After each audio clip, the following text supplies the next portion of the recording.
எல்லாருக்கும் வணக்கம். நாங்கள் மகேந்திரன். இது ரொம்ப முக்கியமான ஒரு பதிவு.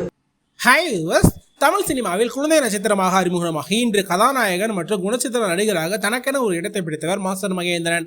ஆனால் சமீப காலமாக அவர் நடிக்கும் படங்களை விட அவர் அளிக்கும் அரசியல் கருத்துக்கள் தான் சமூக வலைதளங்களில் அதிகமாக பேசப்பட்டு வருகிறது.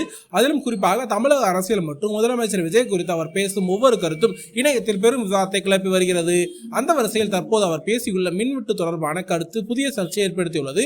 சமீபத்த பேட்டி ஒன்றில் தமிழகத்தில் நிலவி வரும் மின்வெட்டு குறித்து கேள்வி கேட்டபோது பதிலளித்த மாஸ்டர் மகேந்திரன், தமிழ்நாட்டில் மின்வெட்டு இருக்கு, எங்க வீட்லயும் மின்வெட்டு இருக்கு, அதுக்காக முதலமைச்சர் விஜய் கேள்வி கேட்டா உங்களுக்கு கரண்ட் வந்துருமா, மைக்கு நீட்டி கேள்வி கேட்க உடனே கரண்ட் வந்துருமா என பேசியுள்ளார். மேலும் சோலார் என்ற சிலர் கண்டுபிடிச்சிருக்காங்களே, அதை பயன்படுத்த வேண்டியதானே, ஒரு பல்புக்கு ஒரு சோலார் பேனல் வைத்து அதில் வயர் கொடுத்தால் கரண்ட் வந்துட போகுது, எனக்கு அந்த அறிவு இருக்கு, அது எல்லோருக்கும் இல்லைனா நாம ஒன்றும் பண்ண முடியாது, வேணும்னா என் வீட்டுக்காரோட கரண்ட் இருக்கு எடுத்துக்கோங்க, 6 மாசத்துக்கு எந்த கேள்வியும் கேட்காதீங்க, இதற்கு முந்தைய ஆட்சியிலும் தான் கரண்ட் கட்டாச்சு, அப்ப யாருமே கேள்வி கேட்கல, ஏன் இப்ப மட்டும் கேள்வி கேட்கிறீங்க என்று பேசியிருக்கிறார்.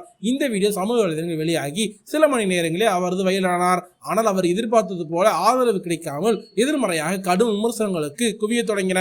மகேந்திரன் இந்த கருத்தை பார்த்ததும் பலரும் மக்களால் தேர்ந்தெடுக்கப்பட்ட அரசாங்கத்திடம் கேள்வி கேட்காமல் வேறு யாரிடம் கேட்பது, சாலை உடைந்தாலும் கேட்கக்கூடாதா, தண்ணீர் வரலாலும் கேட்கக்கூடாதா, கரண்ட் இல்லைனா இபி ஆபீஸ்ட கேட்கக்கூடாதா என்று கேள்வி எழுப்பி வருகிறார்கள். அரசியலில் பல விமர்சகர்கள் மக்கள் பிரச்சனையை அரசிடம் கேட்டால்தான் ஜனநாயகம், கேள்வி கேட்பதை தவறு போல சித்தரிப்பது சரியாக அணுகுமுறை அல்ல என கருத்துக்கள் தெரிவித்து வருகிறார்கள்.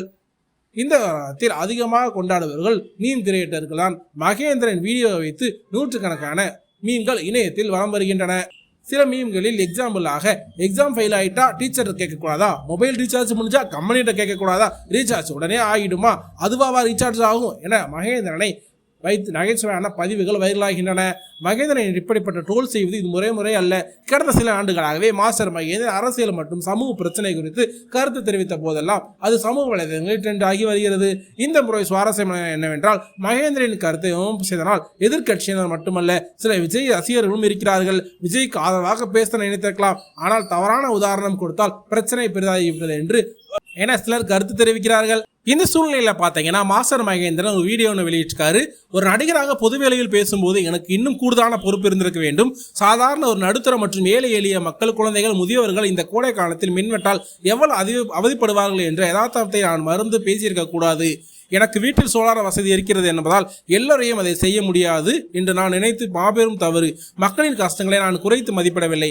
என்னுடைய அந்த பேச்சு உழைக்கும் ஏழை எளிய மக்களின் உணர்வுகளையும் பொதுமக்களையும் காயப்படுத்தியிருக்கிறது.